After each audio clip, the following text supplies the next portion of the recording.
Yo mga idol, kamusta? Sports Talk PH nga pala. Ang totoong dahilan, pag-usapan natin yan mga idol. Ngunit bago ang lahat ay huwag kakalimutang mag-subscribe at i-click ang notification bell button for more sports talk. So madaming boxing fans nga po ang nagtataka kung bakit laging sa Japan ginaganap ang mga laban ng undefeated 4 Division World Champion Japanese Monster na Naoya Inoue. Kung saan nababatikos na ito ng ibang mga fans dahil lagi na lang umano sa baluarte niya ginagawa ang mga laban. Maging ang undefeated former 5 Division World Champion Floyd Mayweather Jr. ay hinahamon na si Inoue na lumabas ito sa kanyang lungga at lumaban sa Amerika. Nang sa ganon ay mapatunayan niya ang kanyang galing ng walang home court advantage. Bukod dyan ay may mga bumabatikos din kay Inoue dahil yung mga kampiyon pa daw ang dumadayo sa kanya. Kagaya na lang nitong huling laban niya, kung saan bagamat siya ang challenger, ay ang kampiyon na si Stephen Fulton pa din ang dumayo sa baluarte niya upang gawin ang kanilang world title fight. Subalit ang totoong dahilan nga po kung bakit laging sa Japan ginagawa ang mga laban ni Inoue ay dahil mayaman na bansa ang Japan. Kaya nilang bayaran ng limpak-limpak na salapi ang mga boksingero nila. Kaya nilang tumbasan ang ibabayad sa mga fighters nila kung sa Amerika ito lalaban.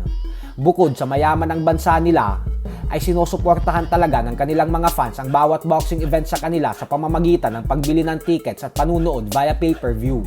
Sa madaling salita ay bagamat naglalabas ng malaking pera ang mga Japanese promoter sa mga laban ni Inoue, ay nababawi naman nila ito at kumikita pa sila ng dahil sa suporta ng mga fans.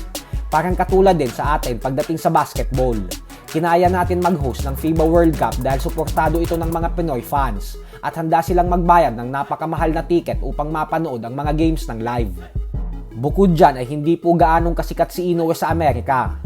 Kaya naman kung sa Amerika siya lalaban ay malaki na siguro ang $3 million na bayad sa kanya sa isang laban.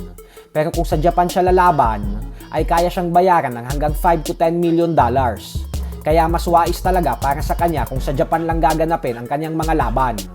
Katulad sa Japan ay ito din ang mga dahilan kung bakit madaming bigating world title fights ang ginaganap sa Saudi Arabia, United Kingdom, Australia at Abu Dhabi.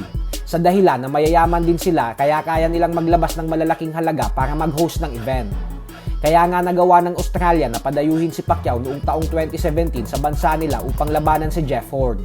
Ito ay sa kabila ng si Pacquiao ang kampiyon noon.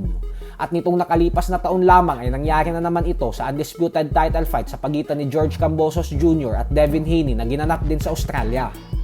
Yan din ang dahilan kung bakit madalas din ganapin sa mismong baluarte ni Anthony Joshua sa United Kingdom ang kanyang mga laban. Mayayaman kasi silang mga bansa. Hindi din natin masisisi si Naoya Inoue kung bakit patuloy siyang lumalaban sa Japan. Kasi kung saan ang mas malaki ang kikitain niya ay syempre doon siya sa sabak. Para naman sa mga nagtatanong kung bakit hindi ginagawa sa Pilipinas ang mga laban, ay simple lang po ang dahilan. Hindi po tayo mayamang bansa. Noong kasagsagan ng ating pambansang kamauman ni Pacquiao, ay ilang beses na din itong sinasabi na gusto niyang gawin ang laban sa Pilipinas dahil paniguradong mapupuno ang venue at magkakaroon ng sold out tickets.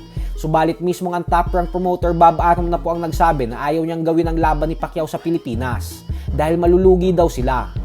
Kahit umano bumenta pa ng malaki ang tickets, ay hindi nila mababawi ang gastos ng dahil sa malaking diferensya ng value ng dollar sa pesos. So hanggang dito na lang po muna tayo mga idol. Sports Talk PH, kakaiba ang laban ng mga Pinoy.